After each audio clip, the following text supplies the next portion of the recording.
You probably think that meat was the highlight of medieval dining, right?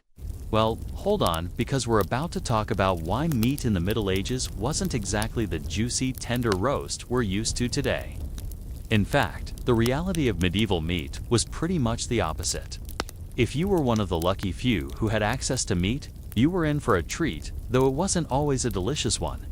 Let's face it, meat was tough. We're talking about cuts that were so hard, you'd have to chew them for what felt like hours just to get a bite that was actually edible. In the medieval period, butchering wasn't exactly an art form. The meat you got from animals wasn't carefully aged or cooked to perfection like it is today. Instead, it was often tough, fatty, and not in a good way. Think of it as trying to gnaw through a leather boot instead of sinking your teeth into something flavorful. Even if you got fresh meat, there were no guarantees. Remember, medieval preservation methods weren't exactly advanced. You had some? Basic techniques like salting, smoking, or drying to keep things edible. But that doesn't exactly make for a mouth-watering meal. In fact, if you were eating salted meat, you were in for a real treat: salty, overly tough, and often gamey. What's worse is that when meat wasn't fresh, it could get rotten fast. No refrigeration meant that a hunt could result in meat being preserved only for a short time before it went bad. You might think you're getting fresh venison, but by the time you cooked it up, it could be spoiled, leading to stomach troubles and an overall unpleasant eating experience. And that wasn't even the worst of it.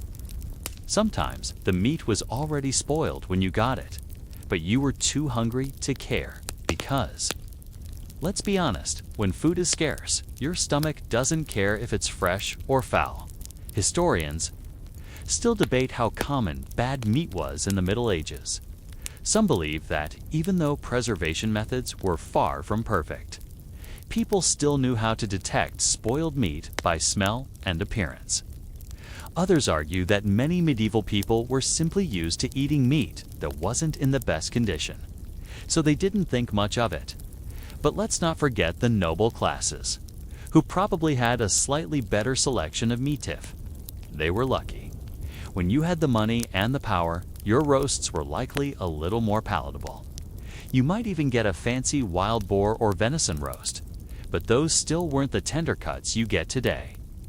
Instead, your boar was more likely to be stringy and tough, making every bite feel like you were chewing through a tough piece of bark. But even if the noble classes had more access to better meat, it didn't always guarantee a good eating experience. Medieval cooking methods weren't exactly refined. Most roasts were cooked slowly over a fire, and it wasn't uncommon for meats to be either overcooked or burnt. The idea of a perfectly medium-rare steak was far from anyone's mind back then. The way the meat was cooked left it either charred on the outside or dry on the inside, hardly what you'd call a delicacy. And even the choice cuts weren't always the best part of medieval feasts. Most nobles at the time were feasting on all parts of the animal, not just the prime cuts. Innards, like liver, kidneys, and hearts, were often considered a delicacy, but they certainly weren't the juicy steaks and tender ribs that we expect today. In fact, offal was a staple of many meals, and the taste and texture, well, that was something you had to get used to if you were lucky enough to enjoy a meat-heavy meal. Historians still argue whether offal was a sign of a rich diet or simply a necessity when good meat was scarce. Some suggest that eating the lesser cuts and innards was a way of showing off that you could afford to eat the whole animal. But others believe it was purely a way to make the most out of what you had. Either way, it wasn't the kind of eating experience that would inspire anyone to write home about it. Alright, so we've been talking about meat, and you're probably thinking, well, at least it was better than the vegetables, right? But trust me, medieval vegetables were hardly the savory side dish we picture today. You'd think that eating a plate full of fresh veggies would be a relief after all that tough meat, but no medieval vegetables were more about survival than taste. and they were definitely not the farm-table fresh we expect now. In fact, if you were eating your veggies back then, you were probably wishing you could just go back to chewing on tough, stringy meat. Let's talk about the vegetables you were most likely eating: cabbage, turnips, onions, and maybe a bit of leeks or beans. Sound familiar? Probably not, unless you're an avid fan of medieval cuisine or you've been unfortunate enough to be stuck with these same vegetables in a lackluster stew. These weren't the tender, crisp vegetables you throw into a salad. No. These were overcooked, often bland, and for the most part, mushy.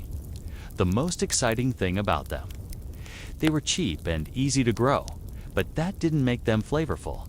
Cabbage. Well, cabbage was basically the medieval go-to vegetable, and not in a good way. It was boiled to within an inch of its life until it was mushy and limp. We're lucky it might be tossed into a stew with a few bits of meat, but even then, it wasn't much better. This vegetable was often bland, with little to offer in the way of taste or texture. Think of it as the original sad salad, but much more soupy. And don't even think about adding a nice vinaigrette or a pinch of salt. Spices and seasonings were a luxury few could afford. Turnips and beets were similarly bland. They were hearty enough to fill your stomach, but they weren't exactly delicious. They often found their way into stews or were simply boiled. These root vegetables were, honestly, about the least flavorful thing you could imagine. Sure, they were nutritious and could help fill your belly, but if you were hoping for a culinary delight, you were out of luck. Then there was onion. Now, onions weren't all bad. They did add a bit of flavor, but not much. They were often used as a base for soups or stews, but they didn't bring much in terms of variety or excitement. You were lucky if you could taste anything other than the constant soggy texture and flat taste of overcooked vegetables. If you were lucky enough to get fresh onions, maybe you could add a little kick to your meal. But fresh produce was rare. In the medieval world, and when it did show up, it was usually a bit on the stringy side. Historians still argue whether medieval people were really as fond of these basic, often unseasoned vegetables as they appeared to be. Some suggest that because these vegetables were such a staple of the diet, they were actually appreciated for their sturdiness and ability to fill hungry stomachs. Others argue that vegetables in the Middle Ages were just about keeping you alive and not much more. And speaking of seasoning, it's time to talk about the lack of spices in the medieval kitchen.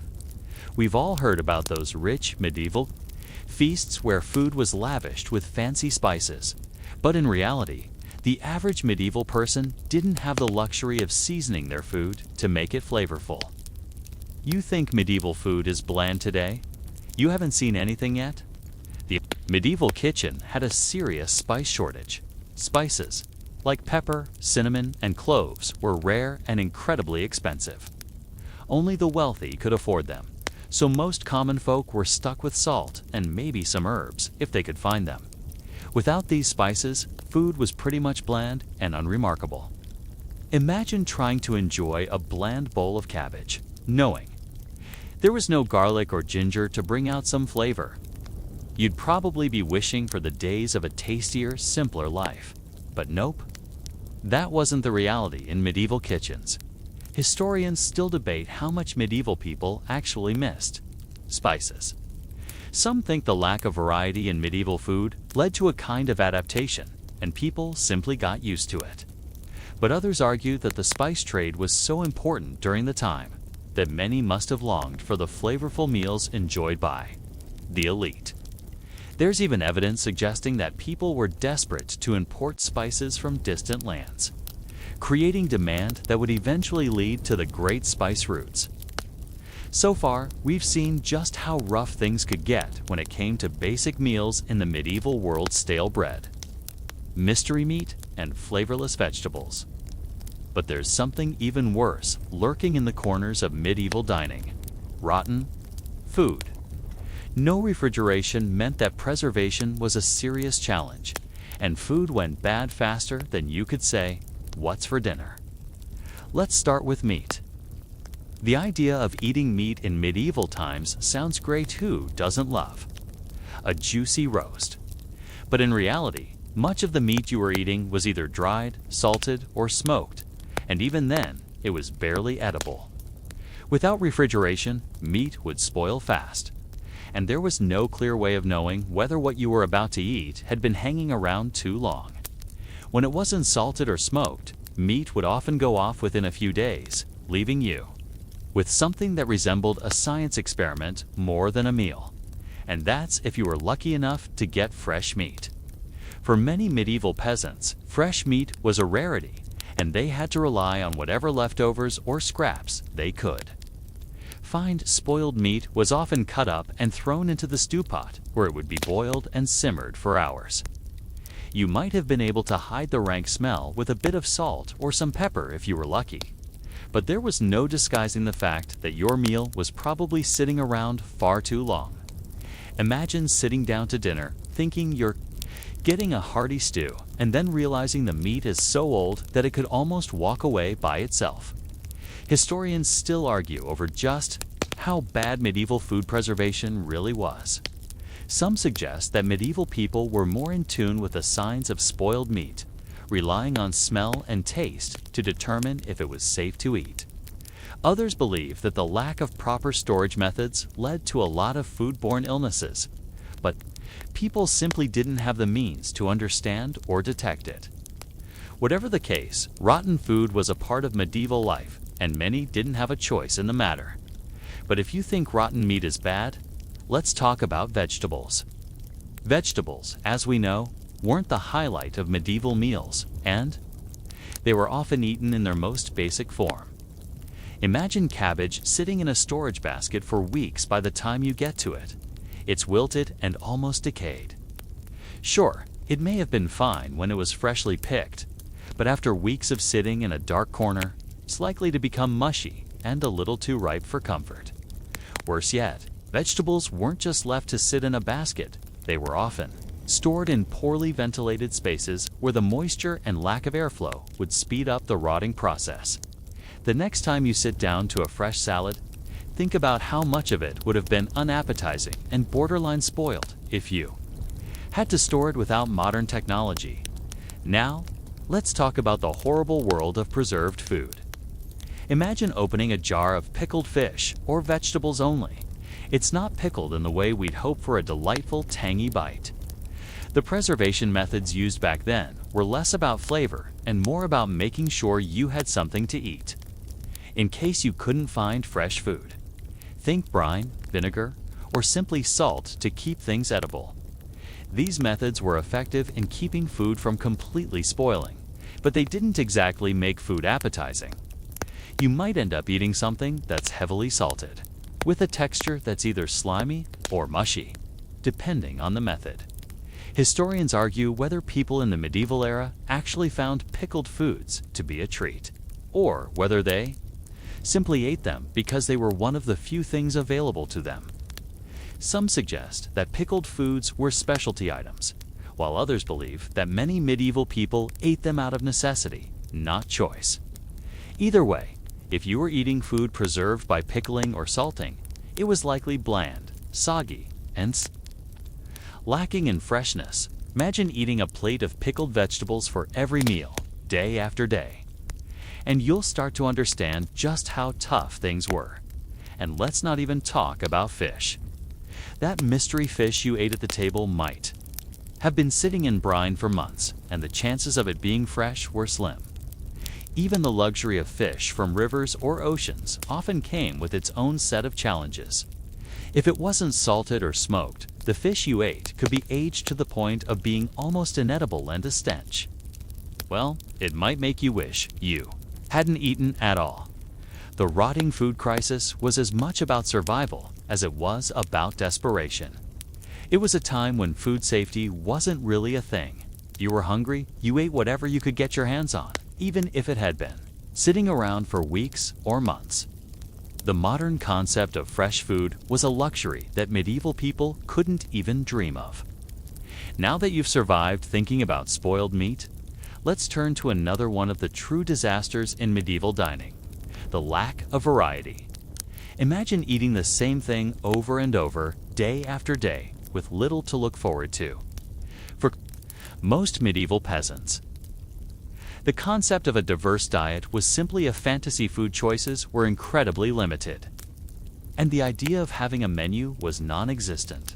In fact, for the common folk, you were lucky if you even had enough food to get through the week. Let's break it down. If you were a peasant, your meals were largely made up of bread and a few vegetables, if you were fortunate enough to grow them. The diet was monotonous, consisting of whatever you could afford or grow, and usually this meant turnips, cabbage, and leeks. While these vegetables could be filling, they were far from exciting, and there was no getting around it. They were the same vegetables day in and day out, especially during the long winter months when fresh produce was scarce. If you had access to a bit of meat, that might make your meal a little more exciting, though I'd hesitate to call it exciting. By modern standards, whether it was boiled pig, tough venison, or the occasional fish, these were all treats that didn't offer much variety in texture or flavor. The meat was likely tough, fatty, and probably still a sad contrast to the juicy roasts we're used to today. It's hard to imagine looking forward to dinner when the meal was a monotonous stew of bland vegetables and stringy meat. And let's not forget that even if you were lucky enough to have a bit of extra grain, it was often made into porridge or gruel, which was really just a fancy way of saying watery mush. You could season it with whatever salt or herbs you could get, but don't expect any lavish spices or exotic flavors. Most medieval diets lacked even the basic variety of fruits and nuts that we take for granted today. There was no avocado toast, no smoothies, no deliciously fresh salads. Just bland carbs and vegetables, day after day. Historians still argue whether this lack of variety was simply a product of poverty, or whether it was the result of the medieval understanding of food preservation. Some suggest that people in medieval times didn't mind eating the same foods constantly, while others believe it led to nutritional deficiencies and food fatigue. Either way, the lack of food diversity would have made meals feel like an endless cycle with little to look forward to. For the nobility, things weren't much better, despite the variety of meats they could acquire. Even the richest folks were eating a lot of meat pies, game, and stews, dishes that were heavy and greasy, and often made with leftovers or whatever was lying around. The banquets held by kings and lords, with their lavish spreads, didn't feature the cutting-edge gourmet foods we might imagine. Instead, they were often filled with mystery meats, overcooked vegetables, and hearty, heavy breads. Though these meals may have looked grand in scale, they didn't offer the refinement or creativity we associate with fine dining today. It wasn't until much later in history that people began to demand more variety in their food. The Renaissance, with its cultural shifts and expanding trade routes, began to introduce more spices and ingredients to European kitchens. But for most of the Middle Ages, your diet was stuck in a Groundhog Day of the same foods. The idea of a fun or varied meal was a luxury few could afford. And speaking of spices, let's talk about how much the lack of seasoning really sucked. You might think a simple meal of bread and vegetables could be saved by a little sprinkle of herbs or a dash of salt, but in medieval times, spices were rare and expensive. The wealthy elite might have had access to a few exotic seasonings like pepper, cinnamon, or even cloves, but for the common folk, salt was as exciting as it got. Spices weren't just about flavor, they were about status. A meal without proper seasoning was a bland, unexciting chore that you had to get through before you could move on to something else. Historians argue whether the lack of spices made medieval food simply a boring necessity, or whether it was more of a socioeconomic statement. Was food just a way to stay alive, or were people consciously depriving themselves of spice and flavor?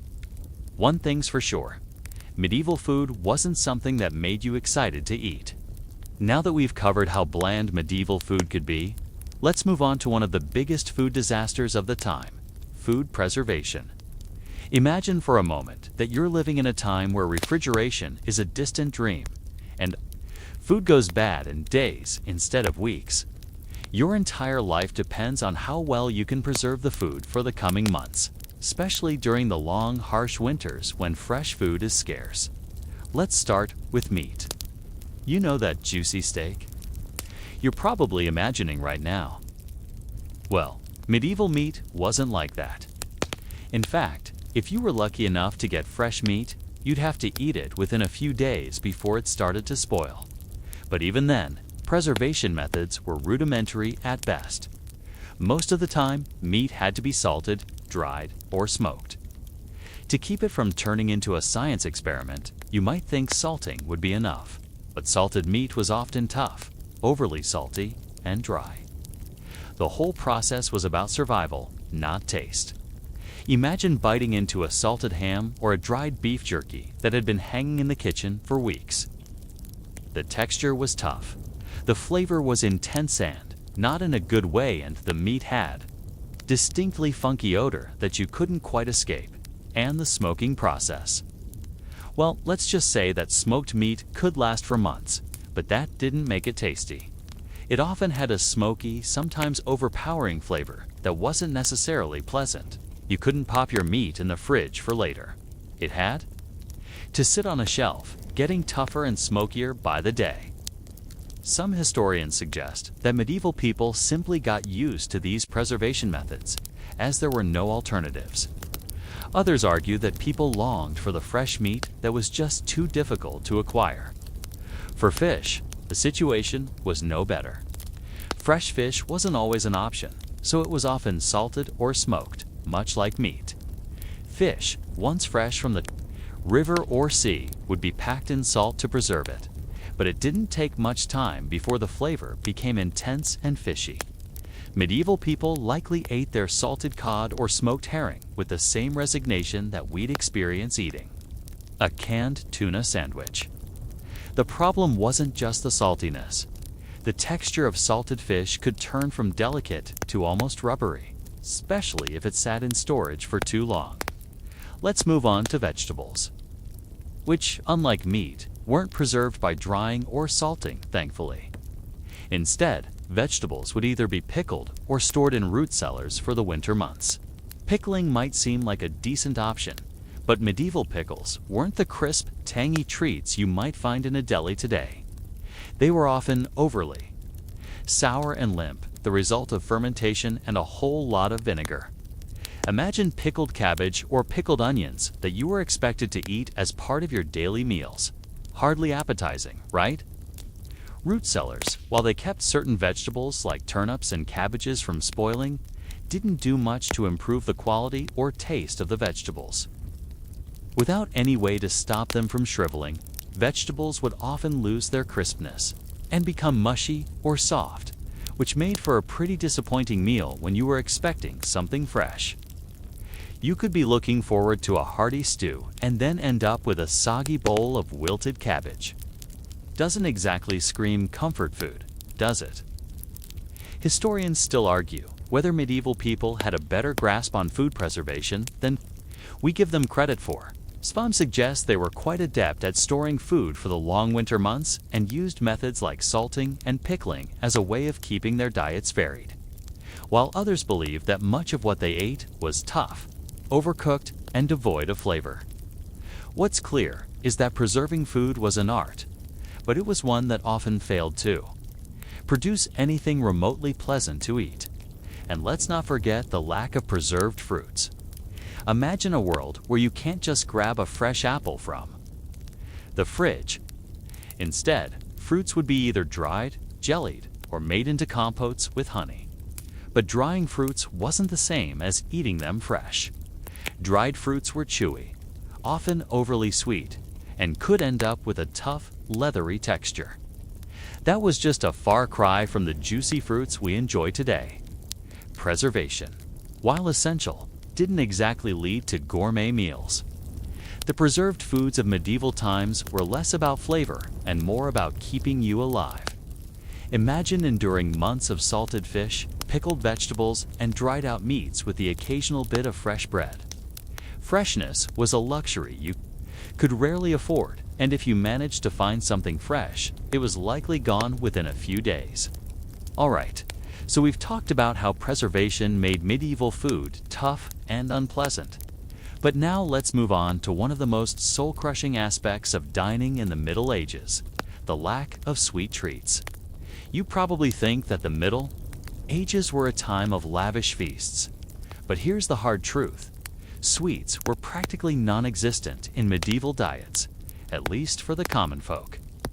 So, if you were looking forward to a chocolate cake, pie, or even a simple sugary dessert, you were in for a huge disappointment.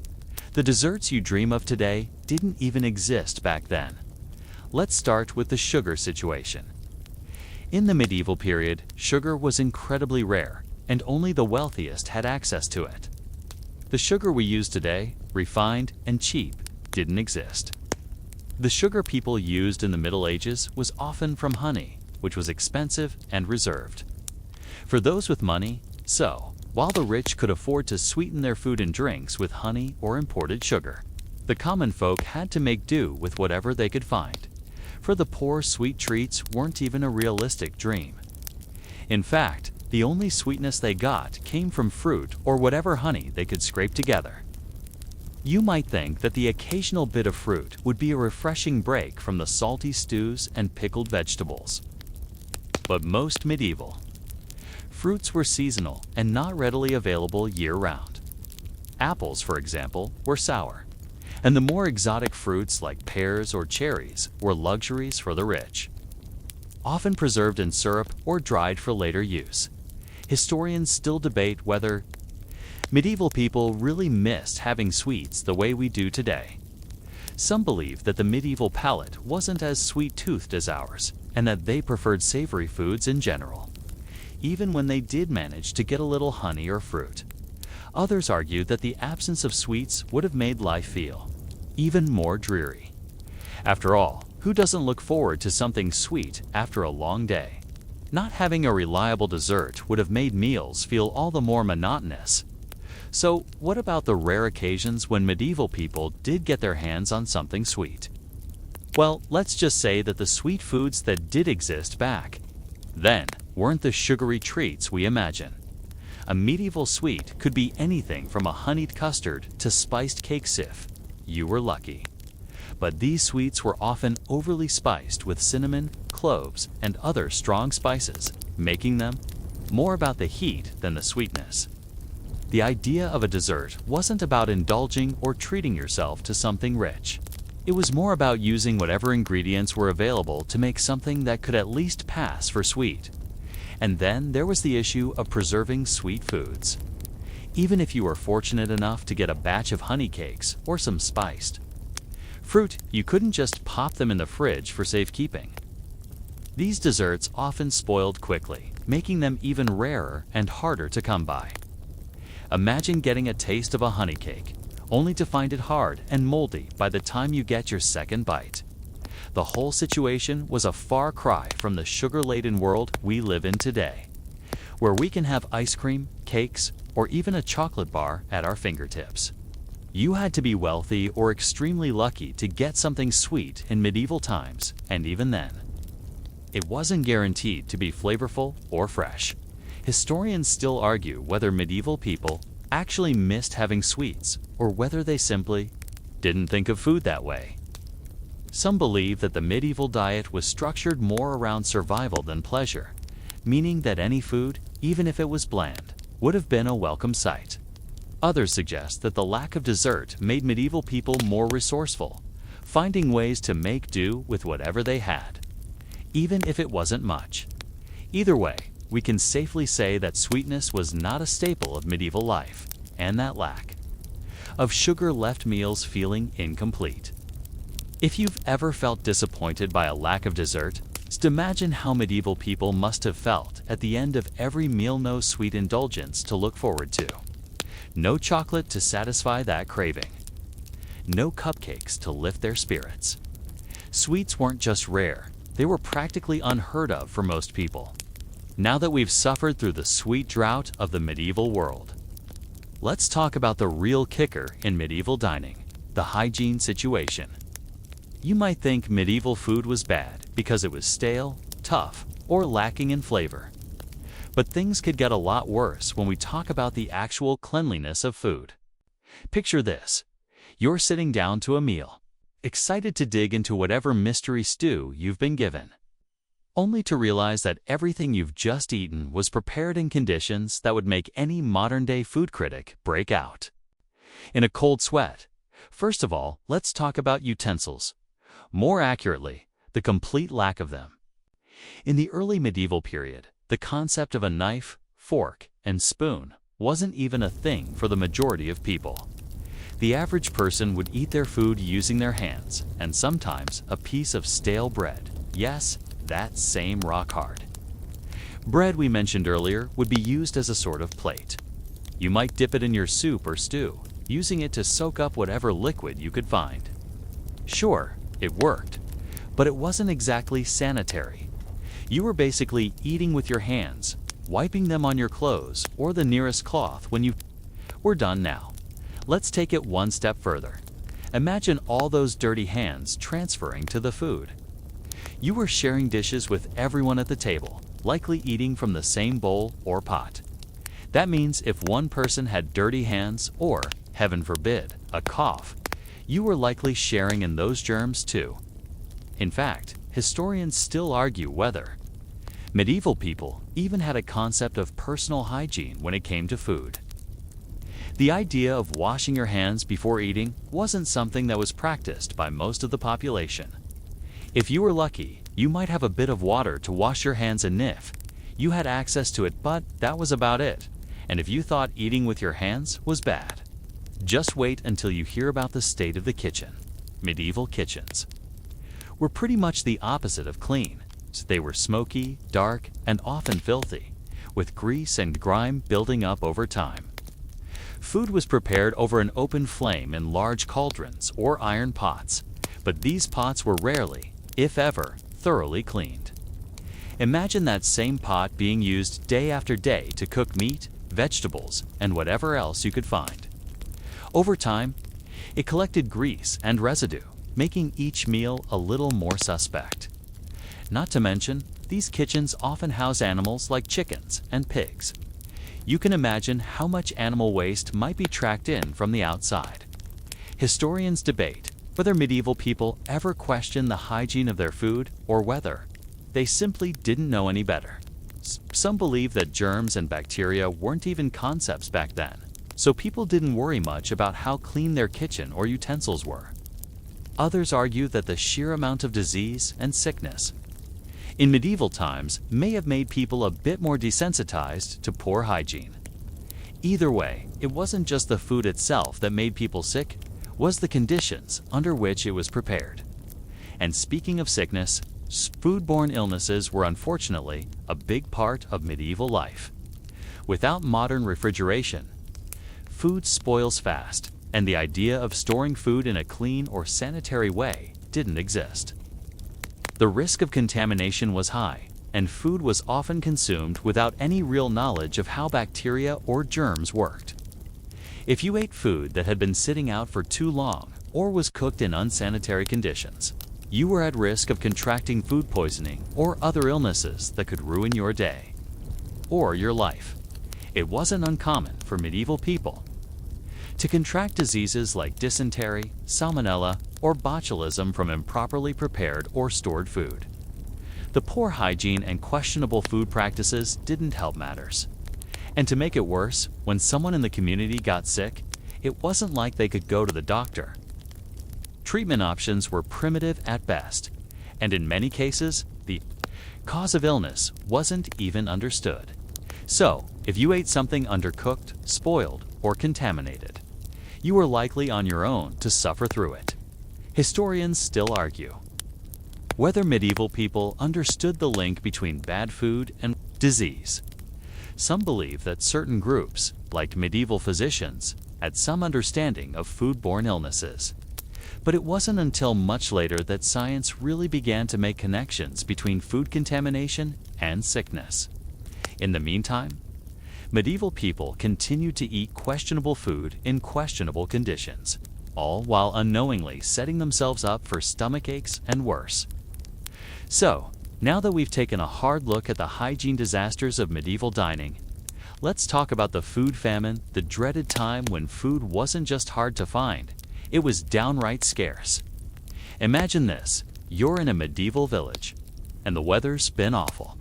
The crops have failed, the animals are sick, and all of a sudden, the food that you've been relying on for months is nowhere to be found. You're stuck with the reality of living through one of the most dreaded and dangerous periods of medieval life. The famine in a world without supermarkets or global trade. Food supplies were incredibly fragile. Crop failures were a regular occurrence. The weather didn't cooperate, the harvest could be ruined, and without any backup plans, the entire community would suffer. You were at the mercy of the elements. If the summer was too dry, the crops would fail. If it rained too much, the crops would rot. If there was a cold snap, the harvest wouldn't ripen in time. Even the slightest change in the weather could completely throw off the entire food cycle. And then there were the plagues and, no, not just the famous Black Death.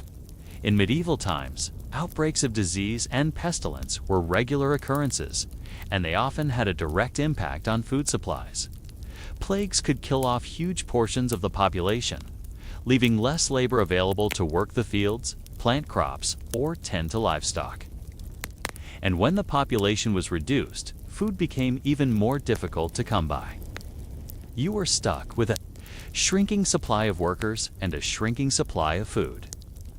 Talk about a double whammy.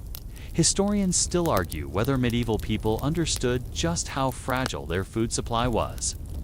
Some suggest that while people knew crop failures could occur, they didn't anticipate the scale of devastation that could result from a bad harvest. Others argue that medieval people, constantly facing food shortages and economic instability, were well aware of the fragility of their food system. But either way, the food shortage was a real threat to survival, and it had deadly consequences for the people who lived through it. When food was scarce, the common people would have to ration what little they had. Bread might become so scarce that it was bartered for goods or services. In some cases, grain would be locked up by local lords or religious institutions, making it even harder for peasants to access. If you were lucky, you might be able to find a bit of cheese or salted fish, but for the most part, you were stuck with thin, gruel, or stale bread to get you through the day. The wealthy, of course, were less affected by famine than the peasants. Lords and ladies could rely on their estates for food, with fields tended by their workers and reserves that were protected from the elements. But the vast majority of the population didn't have that luxury. If they didn't have food, they were in trouble, and that could mean starvation or even death. And there were no governmental programs to help out, no charity, no relief organizations, just self-reliance and an overwhelming sense of desperation. The food famine wasn't just about eating less, it was about eating worse, with the crops failing and animals dying. What you did find to eat wasn't likely to be fresh or flavorful. You were stuck with whatever you could scrounge, often in a dried out or rotting state. The medieval diet was built on a few staple foods, but when you didn't even have those, you were faced with difficult choices. What do you eat when your supply of grains is gone? The meat is spoiled and the vegetables are wilted. Some people turned to foraged foods like roots or wild herbs. But that wasn't enough to survive on for long. Historians still debate how often food shortages led to actual famine in the medieval period.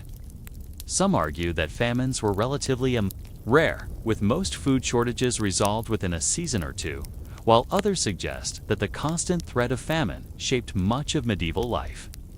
What's clear is that famine was a regular and devastating part of medieval existence, something that kept people in a constant state of uncertainty, never knowing if their next meal would be guaranteed. As we've seen, famine, poor preservation methods, and a lack of variety could make medieval food feel like a daily struggle for survival. But the real kicker of it all might just be the lack of nutritional knowledge. Imagine knowing little about vitamins, minerals, or basic nutrition. You were just eating whatever you could get your hands on to stay alive. And the idea of what actually constituted a balanced diet was still centuries away. This ignorance meant that even if you managed to get your hands on food, it didn't necessarily mean that it was healthy or sufficient for keeping you in good shape. Take vitamin C, for instance. Scurvy, the disease caused by a deficiency in vitamin C, was rampant in medieval times. If you didn't have access to fresh fruits or vegetables, especially in winter, your diet was severely lacking in that essential nutrient.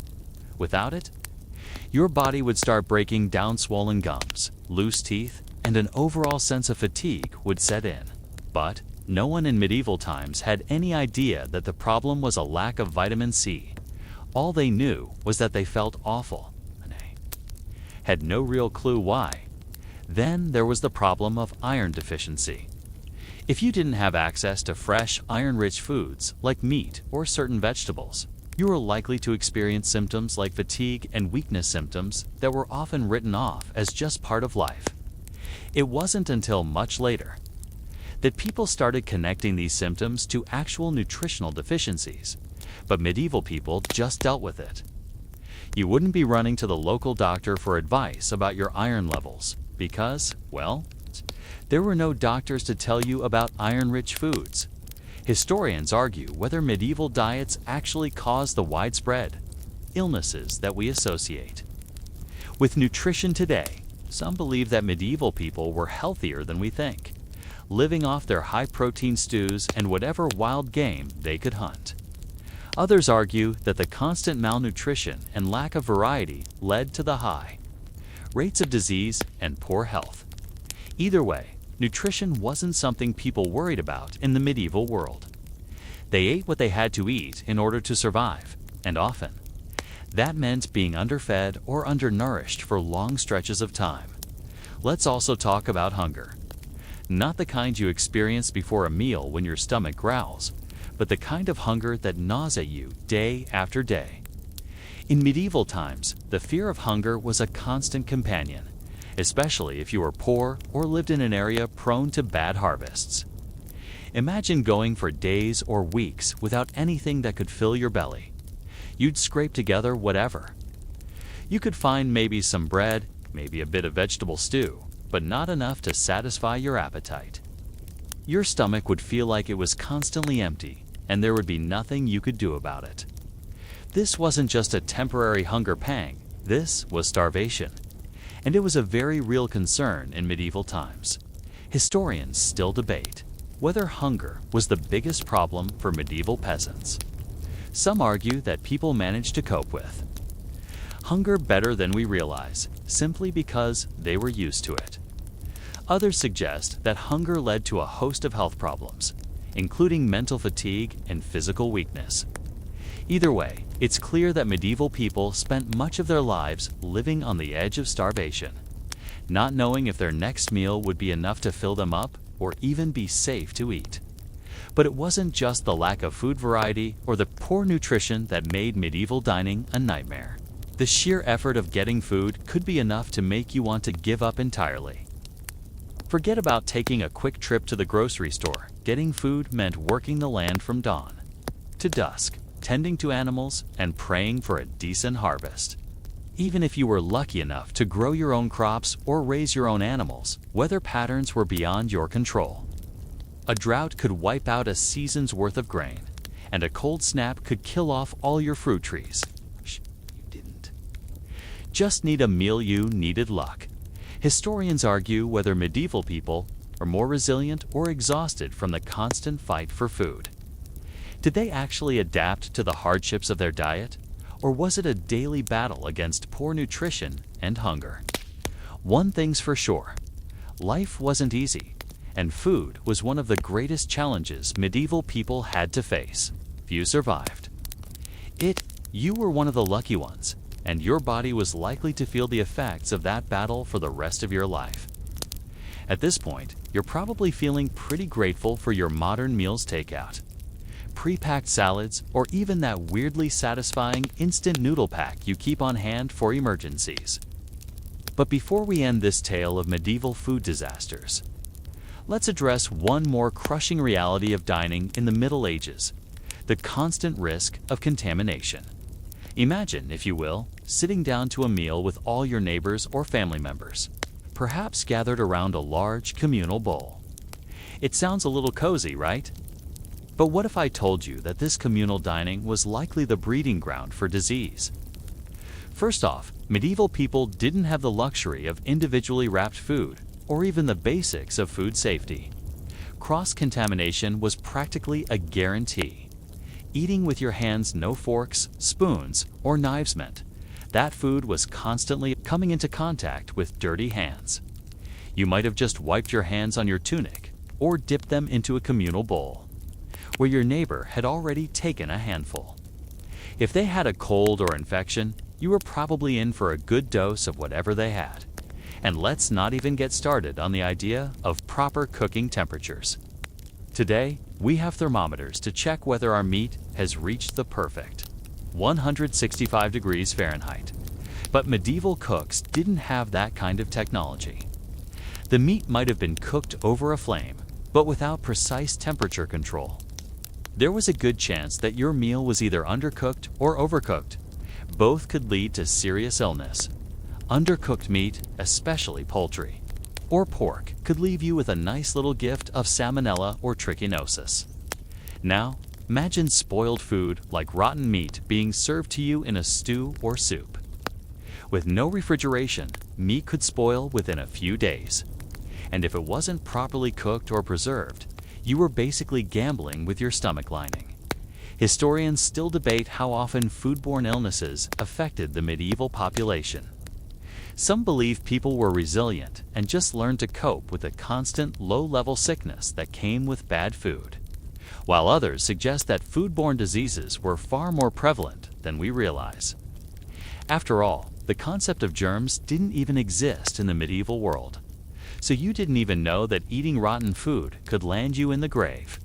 What's worse is that food wasn't just contaminated by spoilage, it was also exposed to disease-bearing animals.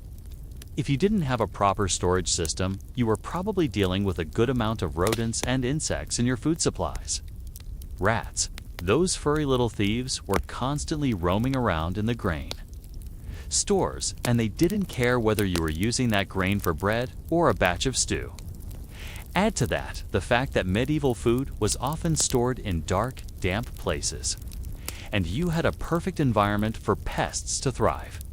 Historians still argue whether medieval people were more accustomed to eating around these issues, or whether they simply had no other choice. It's likely that many accepted the idea that rats, flies, and other insects were part of the deal when it came to food. If you were lucky enough to have a good supply of fresh food, you might not notice the occasional rat droppings in the flour, or the occasional insect in the stew. But if you were poor, like most people in medieval times, the hygiene of your food was often the least of your worries. And what about the kitchen itself? You'd think that a kitchen where meals were being prepared would at least have some degree of cleanliness. But medieval kitchens were often smoky, dark, and filthy. There was no sanitation to speak of. The same utensils were used over and over, and they weren't exactly washed after each use. If the meal was being prepared for a noble family, things might have been a little more organized, but for the common folk, it was chaos. The kitchen floor was covered in dirt and animal waste, with no real way to keep things clean. And when it came to storage, food was often kept in poorly ventilated, unsanitary areas, perfect breeding grounds for bacteria and fungi. Historians argue whether medieval cooks were aware of the dangerous conditions in their kitchens, but theirs. Little doubt that medieval food often came with an unseen cost. If you managed to avoid sickness from the meat, you might still find yourself dealing with the nasty consequences of a poorly stored meal. So, after all this, how did medieval people survive the constant food disasters they faced? Resilience was key.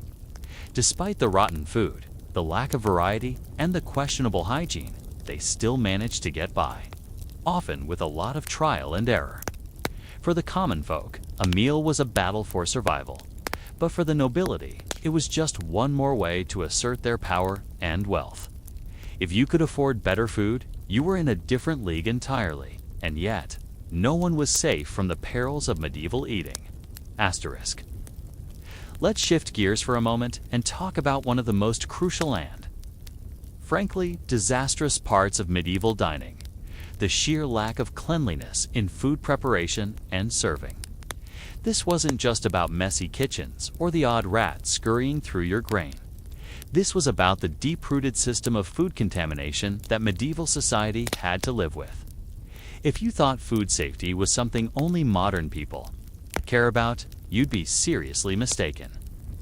The Middle Ages didn't have refrigerators, airtight containers, or any way to monitor what germs were being passed around in the kitchen. First off, the utensils were a major problem.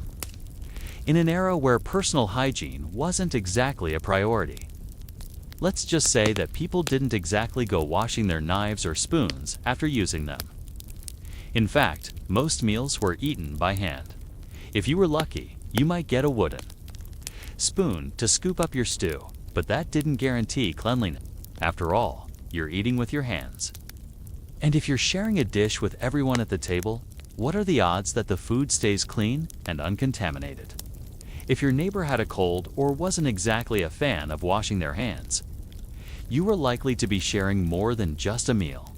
Now, imagine that same food being cooked in a large communal pot, often over an open fire. When it's prepared in a single vessel, the risk of contamination is high. That stew might have started with fresh ingredients, but with hours of cooking and the lack of proper cleanliness, the final product could be a hotbed for bacteria and germs. You could be eating the same pot of stew for days with each new batch, getting a little bit more dubious in terms of quality. Let's talk about meat storage for a second. Medieval methods of storing meat were not for the faint of heart. Salt was the go-to method for preservation, and while it worked in keeping meat edible for a time, it didn't exactly make it appetizing.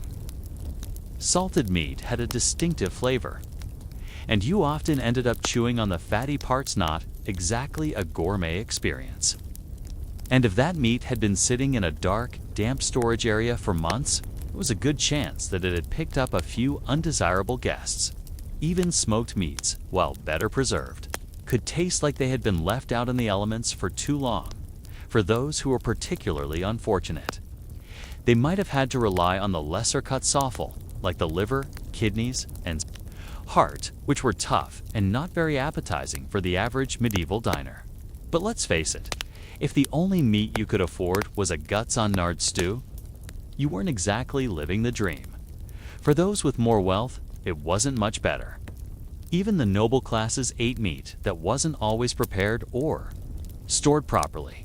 The key difference: they could afford to do so with more flair, seasoning what they could and disguising the flavor of questionable meat with spices.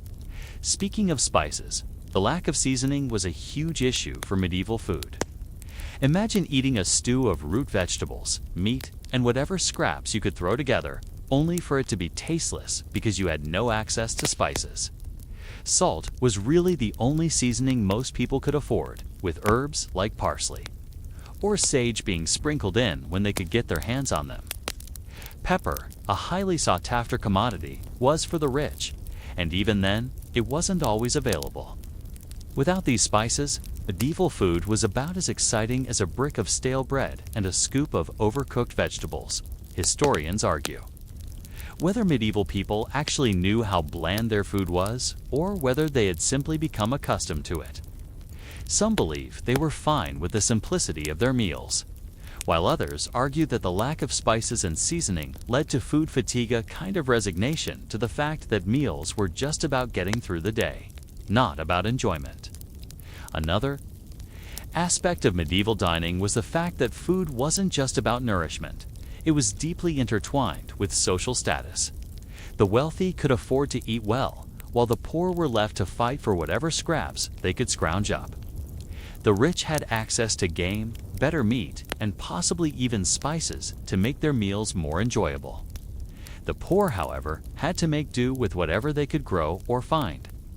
And let's be real, that was usually just stale bread, turnips, and maybe a tiny bit of cheese or salted fish. The disparity between the rich and the poor when it came to food was vast, and the rich weren't above showing off their feasts while the poor were left to scrape by.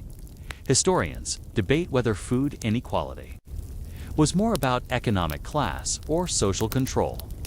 Some argue that food was simply a reflection of society's economic structure, where the rich ate well and the poor did their best to survive.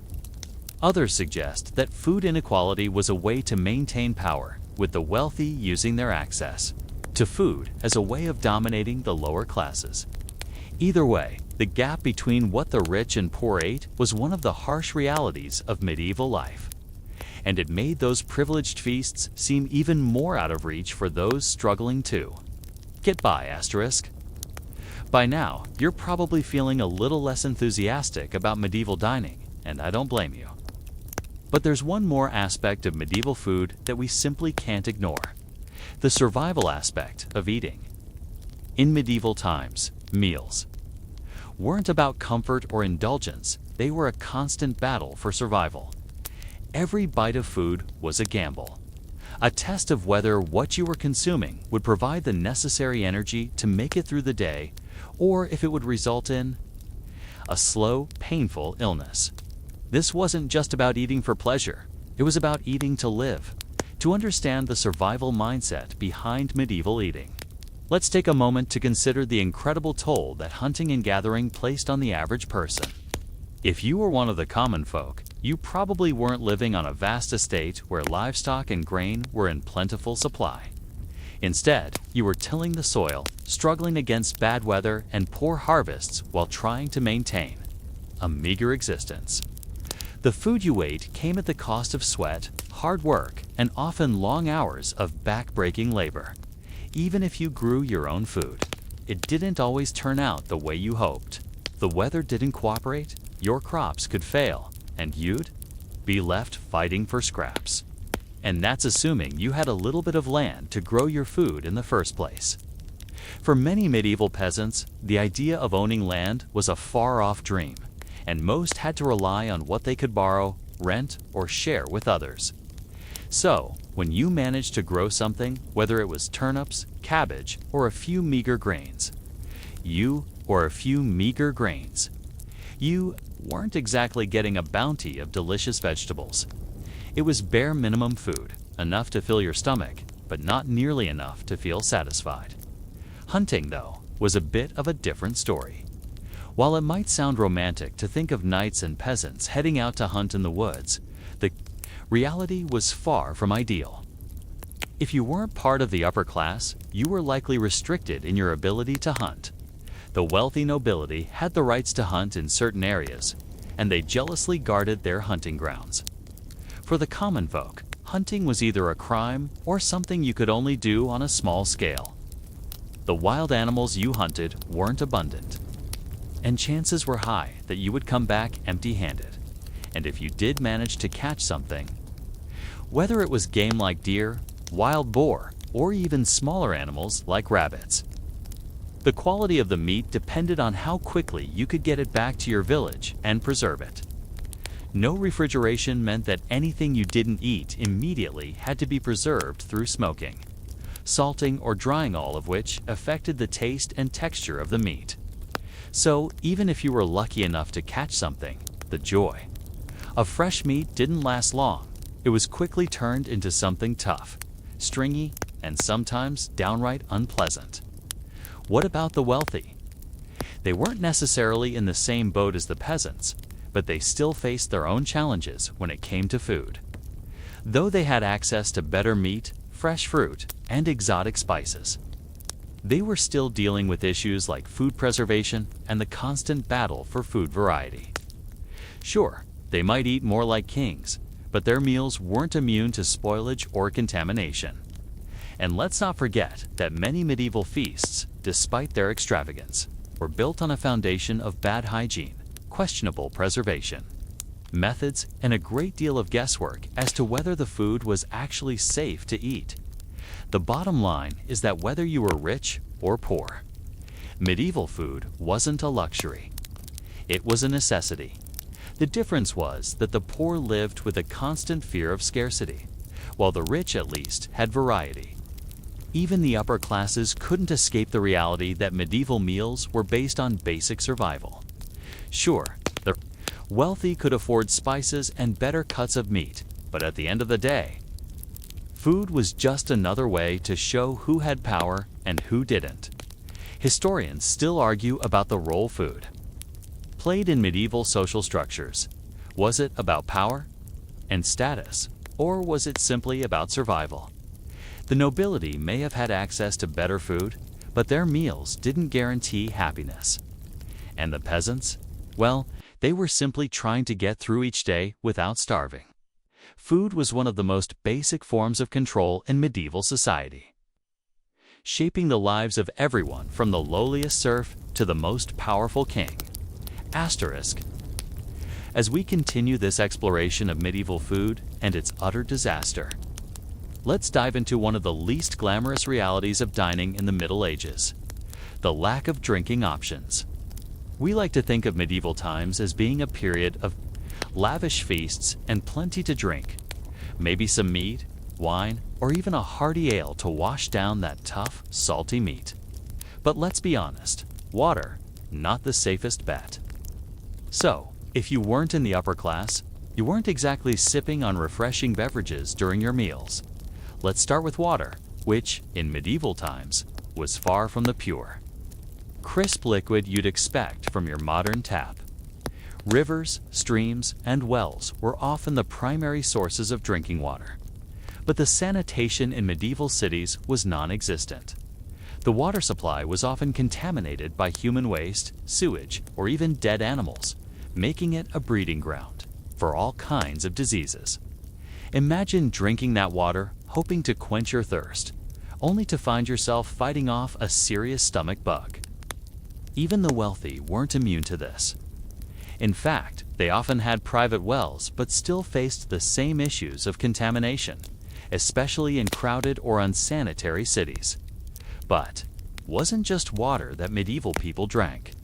They often turned to ale or beer, which was more or less their go-to beverage, not only at dinner but throughout the day. Ale was consumed by all classes and was often seen as a safer alternative to water. Why? Because the brewing process involved fermentation, which helped kill off bacteria and made it safer to drink. But even then, the beer you were drinking wasn't anything like the cold, crisp brews we have today.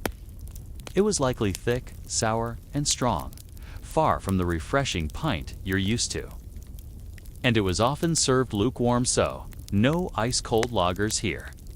Plus, it wasn't always filtered well, which meant that the beer could be a bit more gritty than what you might expect.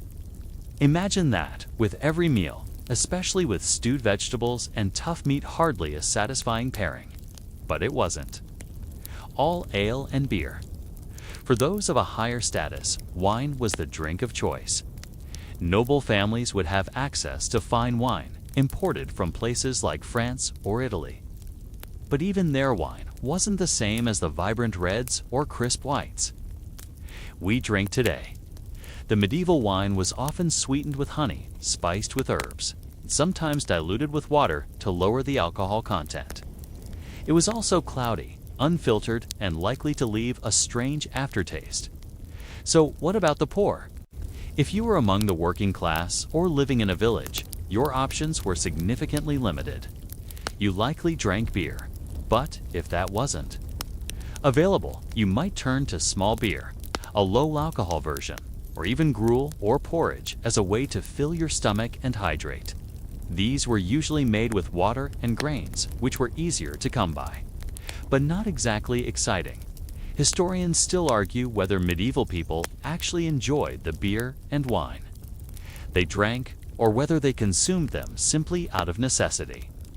Some suggest that the lack of clean drinking water led people to drink alcohol for its safety, a habit that continued throughout much of history, even up until the 18th century.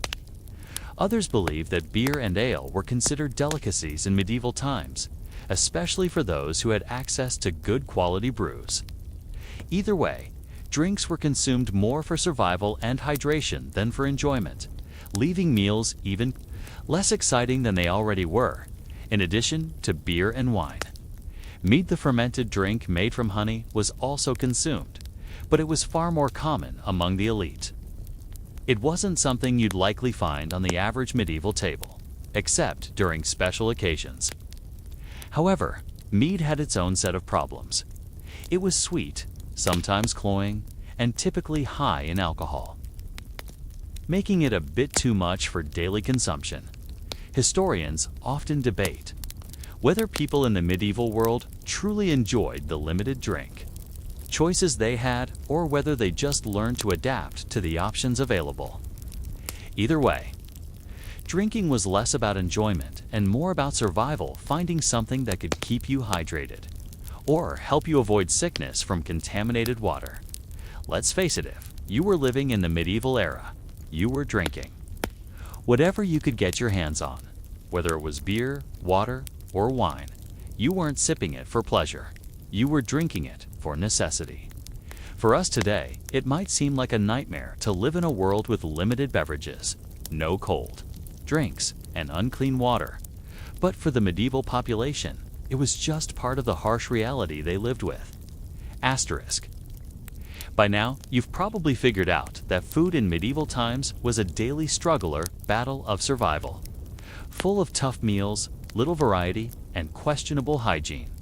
But let's dive into a part of medieval life that would make even the most die-hard foodies of today shudder: eating with animals. It wasn't uncommon for medieval people to share their meals not only with family, but also with rats, flies, and sometimes even livestock.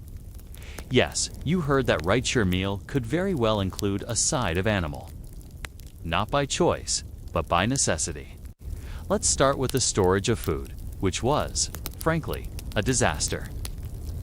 In medieval kitchens, food was often stored in damp, poorly ventilated areas, which were ideal conditions for pests and rodents. Imagine your grain stores, the very thing you rely on to survive through the winter months, being a cozy haven for rats, mice, and other unwanted guests. Rats don't just eat your food, they contaminate it with their droppings and diseases, making your once carefully hoarded food into something far less appetizing. Rats weren't the only creatures sharing your food. In medieval homes, it wasn't uncommon for chickens, pigs, and even dogs to roam freely in the kitchen, getting into whatever scraps they could find.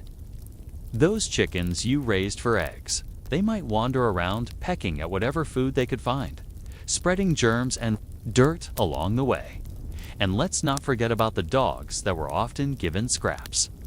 Imagine eating a meal that's shared with dogs licking the plates, pigs rooting through the leftovers, and rats scurrying along the floor.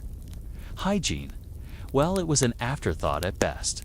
Historians still argue whether medieval people were truly bothered by sharing their food with animals, or if they simply accepted it as part of life. Some suggest that animals were treated as part of the family, and their proximity to the food may not have been considered an issue.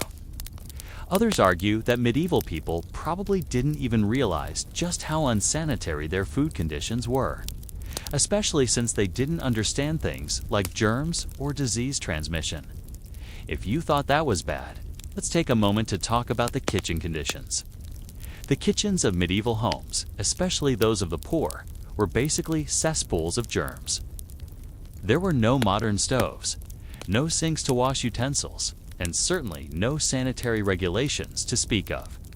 Most meals were cooked over an open fire, which not only added a lot of smoke and soot to your food, but also created a perfect environment for the spread of disease. The fire itself wasn't necessarily the problem, but the lack of cleanliness around it was. You had to make do with greasy pots, dirty utensils, and a general lack of sanitation. And those dirty hands you used to handle your food? They were probably covered in germs, but since the concept of washing wasn't common, those same hands would be used to handle your bread, stir your stew, and dip into the communal bowl. But it wasn't just rodents and animals that were the problem. When food was stored in grain silos or cellars, they often became home to mold, mildew, and various types of fungi. Imagine biting into a piece of bread and realizing that it had molded while it sat in your storage area. Or worse, having to eat a meal made with contaminated flour. The smell of rotting grain would fill the air. And you had no real way of knowing whether your food was completely safe to eat or if it might lead to some sort of foodborne illness. Food safety, as we understand it today, didn't exist in the medieval world. Sure, people knew how to smoke or salt food to preserve it, but they didn't know about the dangers of cross-contamination or how to properly store foods. So it wasn't unusual for someone to get sick after eating something that had been left out too long or improperly stored. There were no expiration dates or safety guidelines. You simply ate whatever you had and hoped you didn't end up spending the night with food poisoning. Historians continue to debate how much of an issue foodborne illness was for medieval people. Some argue that the poor health and high mortality rates of the time were due in part to the unhygienic conditions in which food was prepared. Others believe that people were simply accustomed to poor food quality and lived with the consequences of bad food and questionable sanitation. Despite all of this, the medieval world did have a way of making do. If you were poor, you learned how to survive with what little food you could scrounge. And if you were wealthy, you had a slightly better chance of enjoying some variety in your meals. Either way, the constant struggle for food in medieval times left people with a complex relationship to eating. It wasn't about enjoyment, it was about survival. Asterisk. At this point, we've taken a deep dive into the countless struggles of medieval dining. From moldy bread to questionable meat, and even the ever-present risk of contamination. But let's zoom out for a moment and consider the broader impact that medieval food had on society as a whole. It wasn't just the poor peasants and hungry nobles that suffered from bad meals. The entire social structure of the medieval world was inextricably linked to foodont. As you might imagine, it wasn't exactly a recipe for a happy, well-fed population. For one, a foodor. The lack of it was a key driver of social inequality. The divide between the wealthy and the poor wasn't just about who had access to the most land or the finest garments. It was also about who had the best food to eat. The nobility had access to better food, more variety, and the luxury of being able to afford the preservation methods that made eating an actual pleasure. Meanwhile, the poor were stuck with the basics: stale bread, tough meat, and watery bland stews. The sheer lack of variety in the diet for the lower classes meant that meals were often repetitive, monotonous, and nutritionally inadequate. Imagine eating the same turnip stew for weeks on end with a side of gruel and a little salted fish if you were lucky. This lack of food diversity contributed to widespread issues with malnutrition, scurvy, and other diseases related to poor diet. The medieval food system was also a direct reflection of the rigid class structure. The nobility, with their access to meat, spices, and exotic imports, were able to demonstrate their status and wealth through their meals. Meanwhile, the poor were left to scrape by with whatever they could grow, find, or afford. The rich weren't just eating better, they were eating in a way that reinforced their power over the lower classes. If food was a symbol of status, then the wealthy used it as a tool to assert their dominance.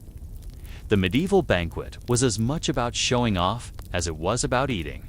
Historians continue to debate just how much food inequality impacted medieval social dynamics.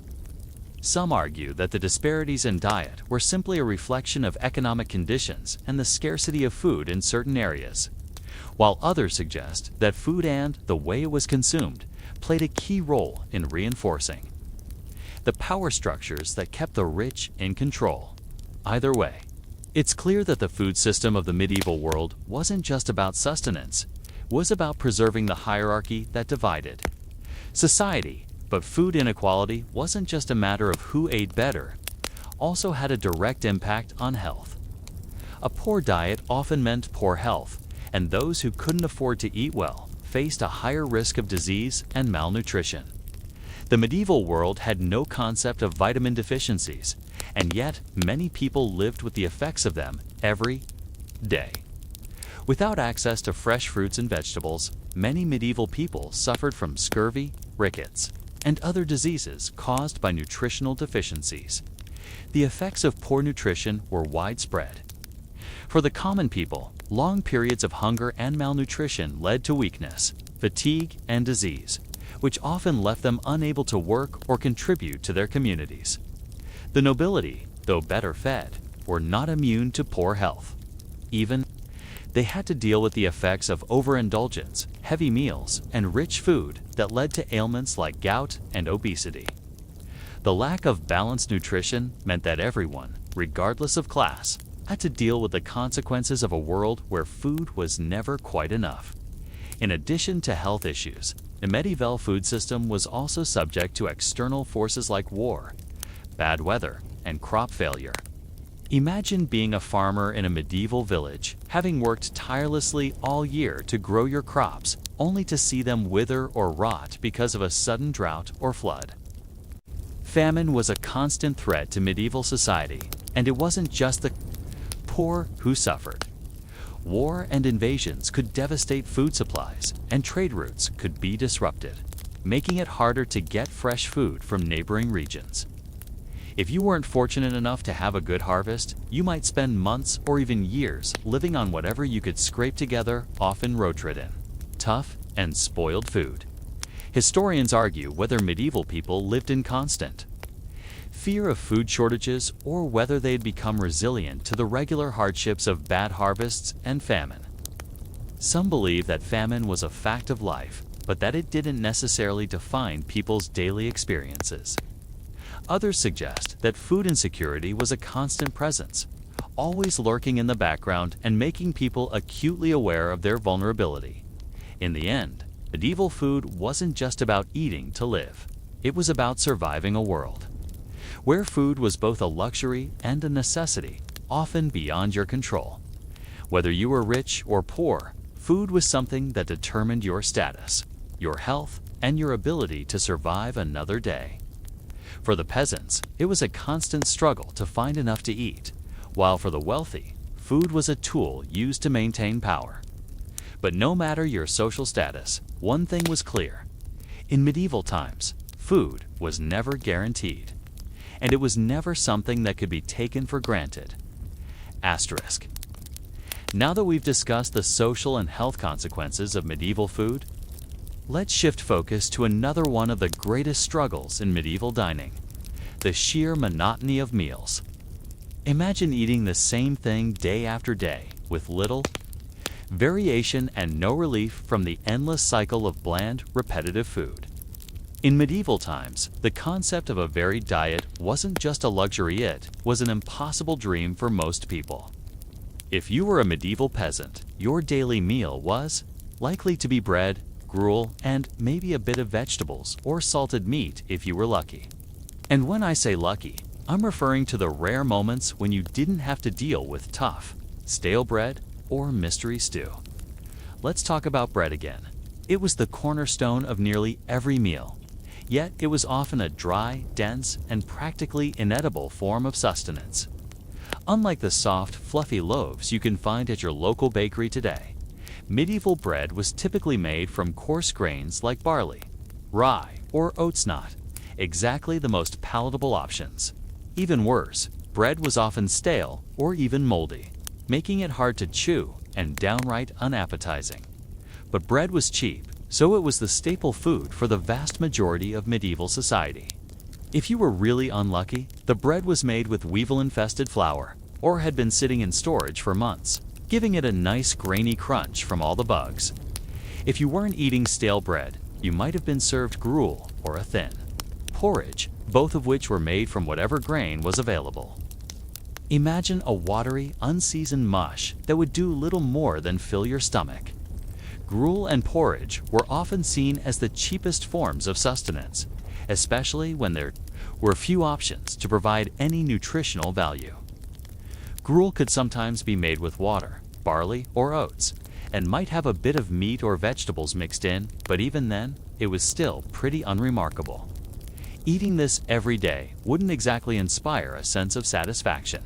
It was just enough to keep you from starving, which was the goal: survival.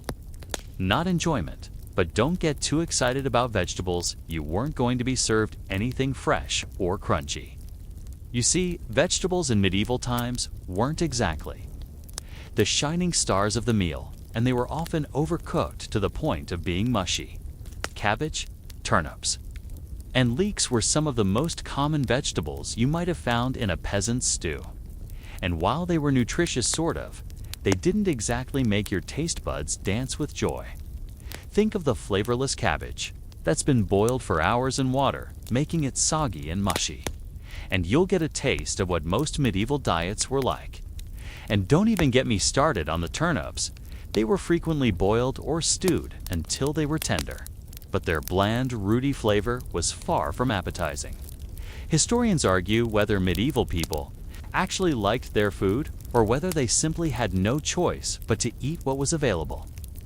Some believe that the constant repetition of these ingredients led to a kind of adaptation, where people simply accepted the monotony and stopped questioning the lack of variety. Others argue that the lack of flavor and excitement in food would have made daily meals feel like a chore, especially for those who ate the same thing over and over again, and don't even think about the luxury of eating out.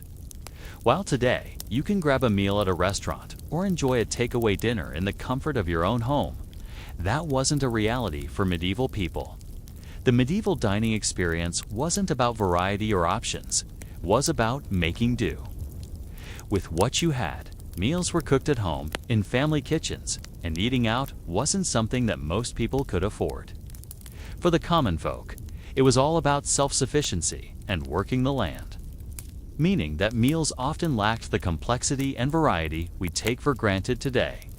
Historians continue to debate whether medieval food was simply functional or if people secretly longed for the kinds of flavors and variety that we have in our modern diets. Some argue that people were more focused on survival than savoring their meals, while others suggest that people still found joy in the simple act of eating despite the lack of luxury ingredients. In the end, medieval dining wasn't a fun or luxurious experience. It was a constant struggle for survival, making sure you had enough to eat, dealing with the boredom of eating the same foods every day, and hoping you wouldn't get sick from contamination or poor preservation. Even if you managed to avoid spoiled food, the sheer lack of variety in your diet would have left you feeling pretty uninspired by every meal. No flashy dishes, no fresh fruit, no desserts to look forward to, just the same old bread, meat, and vegetables. The best you could hope for was to make it through the day without your stomach complaining too loudly. Asterisk.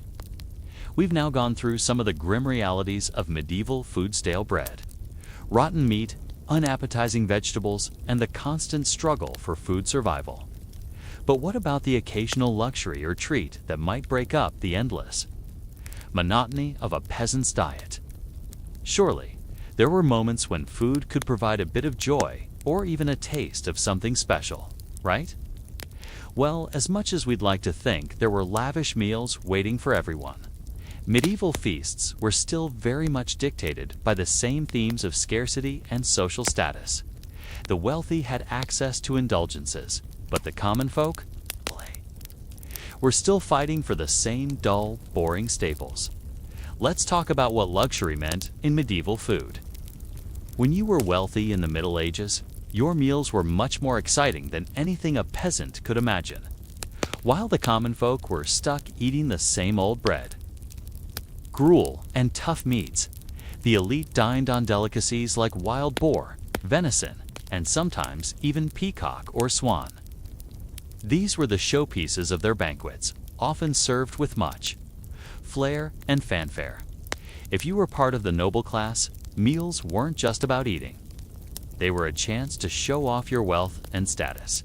But even the rich weren't free from the mediocrity that dominated medieval dining. Though their meals were fancier, they still faced the same preservation issues, which meant their meat could also end up being tough, stringy, or spoiled by improper storage. Even though these wealthy meals may have featured impressive roasts or exotic dishes, the cooking methods were still based on limited knowledge and resources, meaning the flavor and texture of the food didn't always meet modern standards. Now, let's look at one of the few things that could actually bring a spark of joy to a medieval meal: sweets. Yes, medieval people had sugar, but it wasn't like the sugar we use today. The sweet treats available to the common folk were few and far between.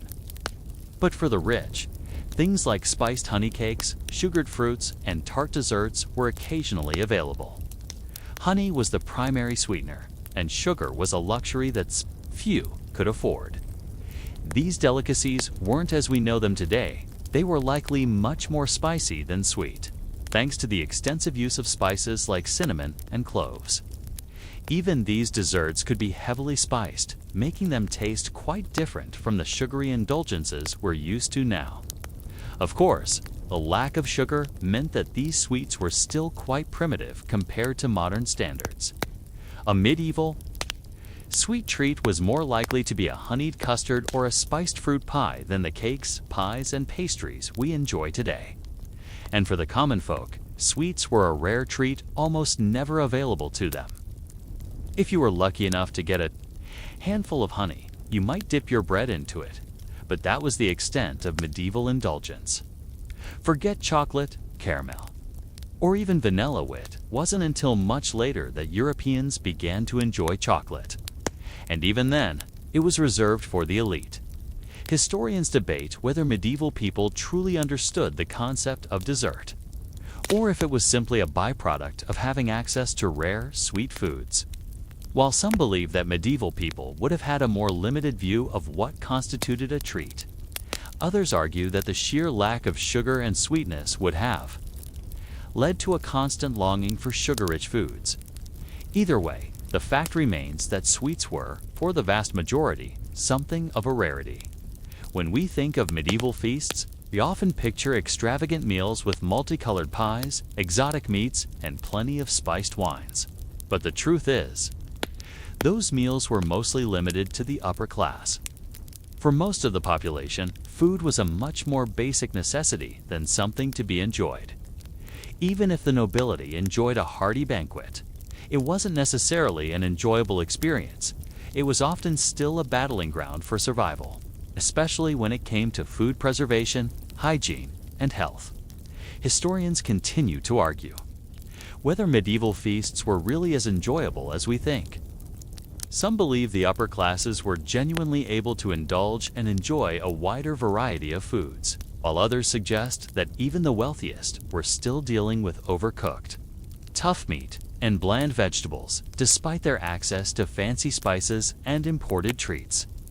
One thing is clear: while meals were a chance to show off wealth and power, they still came with the same food safety concerns, preservation issues, and health risks that plagued every other class. But despite all the challenges and limitations of medieval dining, one thing's for sure: food played a crucial role in shaping society. Whether it was the hunger of the poor or the extravagance of the rich, food defined the social structure. And for many, eating was just another battle in the larger war for survival, asterisk. Let's take a moment to appreciate how much medieval food shaped the lifestyle of its time. Everything from the economy to social classes revolved around food. And the way people identified what they ate was a direct reflection of the reality they lived. But perhaps the most pressing issue in the medieval food world wasn't even the lack of taste, variety, or luxuriate. Was the threat of famine and the constant uncertainty surrounding food supplies. Imagine living in a world where surviving the winter meant more than just buying canned food at the store. It meant whether you could grow enough crops to last you through months of cold, harsh conditions, and whether your entire family would have enough to eat. As we've already discussed, Medieval life was dependent on the harvest, and there was little room for error. A single bad year, a drought, a late frost, or a flood could wipe out the crops, leaving entire villages facing starvation. You'd have to ration everything you had and make do with what you could find. Grain shortages and poor harvests led to food inflation, making even the simplest staples unaffordable for the poor, who were already struggling to make ends meet. This wasn't just an inconvenience. It was a matter of life and death. The looming fear of famine was so real that medieval people lived with a constant anxiety about whether they'd be able to fill their bellies through the winter. The wealthy, of course, weren't immune to the dangers of famine, but they had far more resources to weather it. For the nobility, this meant storing food for the future, controlling land, and making sure that they had enough grain, meat, and preserved foods to last. The poor, however, were often stuck praying for a good harvest, and when things went wrong, there wasn't much to be done. The ability to store food, ensure it was preserved properly, and manage resources became vital for anyone hoping to survive. Historians still argue about how often famine occurred in medieval Europe, but it's widely agreed that food shortages and malnutrition were commonplace. Throughout the Middle Ages, there were famines caused by bad harvests, military conflict, and poor agricultural practices. But not all food crises were outright famines. Sometimes it was just about struggling to make do with whatever you had left, relying on anything that could keep you alive for another day. The fact that many people lived with the fear of not having enough to eat was a harsh reminder of how fragile life was in the medieval world. Despite the hardships, medieval people were resilient. They learned to adapt to the difficulties of their diets. They made cheese from whatever milk they had, preserved vegetables, and salted meats in the hopes that they could survive the colder months. Canning and drying became life-saving skills, but they still didn't guarantee you would be eating. Well, the medieval world was a constant fight to find enough food, store it properly, and prepare it without the benefits of modern tools, knowledge, or convenience. And then there were the unsung heroes of medieval food, the women and children. Women played a huge role in food preservation, ensuring that the family had enough to eat through smoking, pickling, canning, and storing whatever they could find. But even these efforts didn't always work out. Poor food storage conditions could lead to the development of mold and bacteria, leaving people to gamble with their health. Women were also responsible for cooking the meals, often using whatever meager scraps of food were available. For the children, there wasn't a lot of luxury in terms of food. They ate whatever was left after the adults took their share, usually whatever was left over from the day's meager stew or bread. Historians still debate the degree to which women's labor in the medieval kitchen was seen as valuable. While it was widely accepted as part of their role in society, it was hardly acknowledged as an economic contribution. Women spent long hours in kitchens preparing food for the family, while their male counterparts often worked in the fields or took on more visible roles. Yet, without the labor of these women, many families would not have survived the harsh conditions of medieval life. Their work in food preparation and preservation was crucial for ensuring their families made it through the winter months, and let's not forget the sheer ingenuity medieval people showed when it came to eating what they had. Even the poorest people learned to be resourceful, finding ways to make meals out of whatever scraps they could find.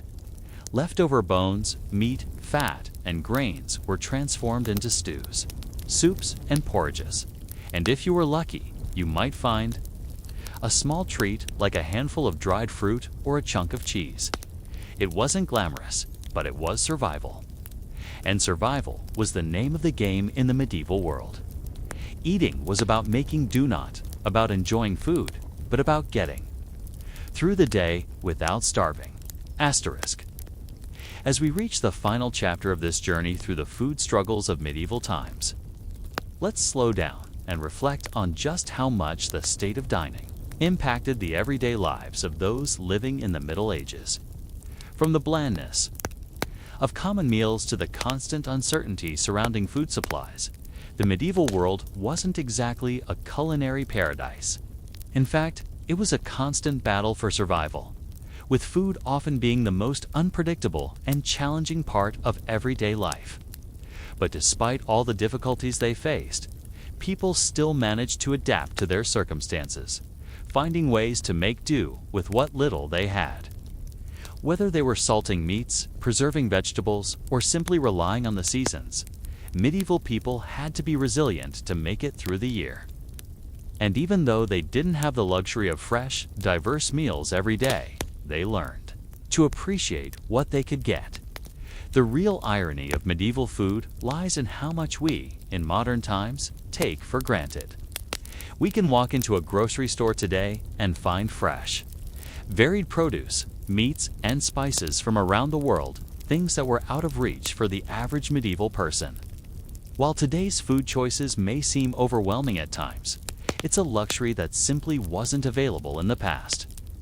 For the peasants, the very idea of a wide variety of food was unimaginable. What they ate depended heavily on weather, crop yields, and the decisions made by landowners. The wealthy, meanwhile, had the privilege of indulging in more luxurious meals, a world of game meats, exotic spices, and decadent desserts. But even they weren't free from the harsh realities of medieval food. Even their banquets were often marked by overcooked meat, questionable preservation methods, and food that might have been sitting in storage for too long. So, while they had more access to variety, they too faced the same uncertainty when it came to the safety and quality of what they were eating. And let's not forget the role of food in shaping social identity. The divide between the noble and common classes was made even more apparent by the food they ate. The noble classes had the luxury of not just eating well, but of displaying their wealth through food. Feasts were grand, extravagant, and full of showy displays of power. The common people, on the other hand, had to make do with what they could grow or afford, often limited to stale bread and simple vegetables. This inequality in food access only served to deepen the divisions between the classes, further entrenching the social hierarchy. Ultimately, food in the Middle Ages wasn't just about eating. It was about surviving. For most people, meals weren't an opportunity for enjoyment or indulgence. They were just another part of the daily struggle to stay alive. From the tough meat to the bland vegetables, from the lack of sweets to the constant battle for food security, medieval dining was a far cry from the luxurious, diverse meals we have today. Yet, it's through these harsh conditions that medieval society managed to adapt, learn new techniques, and develop the agricultural systems that would eventually lead to the food advancements of later centuries. And so, as we close the door on medieval dining, it's clear that despite the hardships, the medieval world was a place where people learned to make do. Whether by learning to preserve food, experimenting with different cooking techniques, or simply living through the harsh seasons, people found ways to survive. The resilience of medieval people is something we can take with us today as we sit down to our comfortable meals, knowing just how much we take for granted now. As you drift off to sleep, think about how much we've learned to appreciate food today. You're lucky to have access to a world of fresh ingredients, global flavors, and the luxury of variety, things that medieval people could only dream of. The next time you sit down for a meal, take a moment to appreciate the easy access we have to delicious food and remember how hard-earned those luxuries really are. Asterisk,